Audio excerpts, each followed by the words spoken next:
Darren Rovell, ESPN sports business reporter, back with me as he was yesterday. He first broke the story of Kaepernick's role in the ad campaign, and there is more news today you've learned, and you're about to report, that extends towards tomorrow night in the NFL opener. What is it?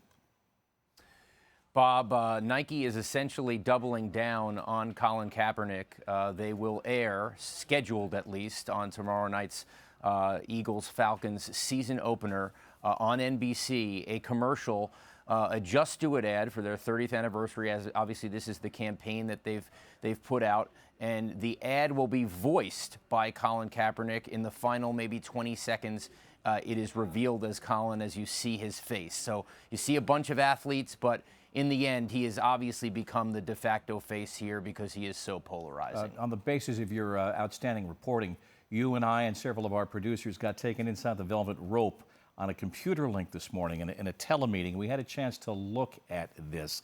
What was the level, though, of secrecy and just keeping this bottled up for the last several days, even from the NFL?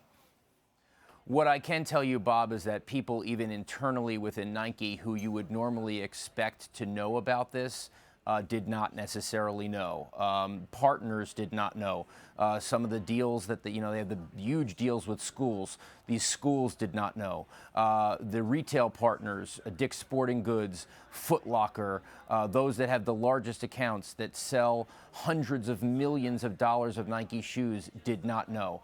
So I guess what is normally the course of business where you would give a heads up, that did not happen here, and they just decided to go with secrecy. And it took a while for the National Football League, as I said, to respond. It was in the afternoon. You heard the comment from the young man as a high school student who's committed to play for Alabama, saying he thinks some, maybe not himself, but others that age will pay attention to what are the Nike schools. We see the president with his tweet today, which is different from his remarks of yesterday. We see political anger out there, and you wonder, especially in the world of college athletics, how some of this is sitting down in some portions of the country.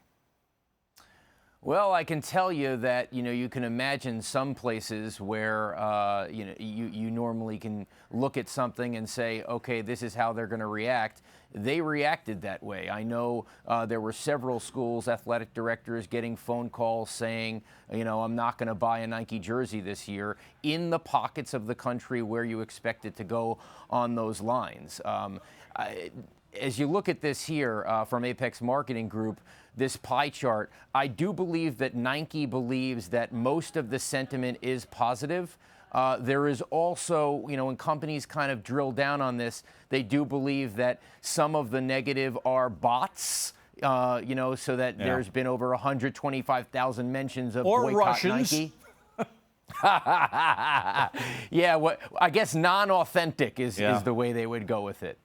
There's, of course, that school of argument that any publicity is good publicity, scheduled to air tomorrow night. First reported by Darren Rovell, a new ad in this campaign on the NFL opener. Darren, thank you so much.